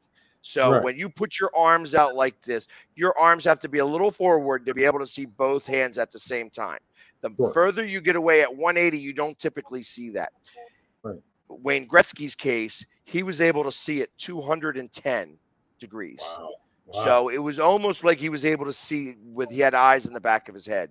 And Right. because of that sight, he was able to see what was happening. And Yari Curry knew all that, and he was able to put the puck in the net. So, I mean, you think of that about the Hall of Famers that he played with, but even when he left and he went to the Kings and then went to the Rangers, he still Sure. had that peripheral vision. It wasn't as good with the Rangers because obviously he was getting older and that was starting to shrink again.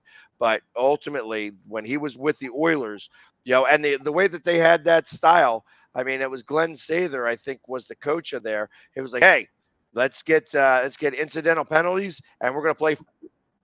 Playing 4-on-4, there was just too much speed on the ice. Yeah, You just no couldn't doubt. compete with them, and that's how they won most of their games. But And one other point about Gordie Howe I want to give you.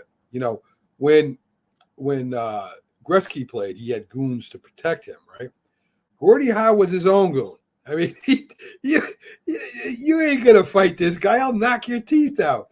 So that's one other point of giving Gretzky back. Yeah, and that much different league back then. It was a lot more rough and tumble. You were able to get those fights. Obviously, they still had fights, but they protected Gretzky. Gretzky didn't get in many fist fights. He did fight a couple of times, I think, but obviously he's fighting guys who also didn't know how to fight. So those were those times where you'd wind up in those situations. But ultimately, both Hall of Fame players, both amazing. Right. Obviously, you don't score as many goals as Gretzky did, without a little help from a lot of people. But Gordie Howe is still the man was the man for a long, long time. So, Agree. That all being said, hey, listen, this 2 hours went fast. It did. It's like, hey, it's just two guys talking. Next thing you know, 2 hours go by. So, Yeah. Everybody, thank you very much for hanging with us today. Yes. Tune in tomorrow where Jack will be back. We will have on Byron Williams. We'll have on Keith Engel. Everybody's going to come join us tomorrow, and we'll start talking about some more football, find out about who wins this Steelers-Browns game, and so on and so forth, who wins in baseball and what have you. So everybody, have a great day, and thank you for joining us, and we'll see you tomorrow. Take care. Take care.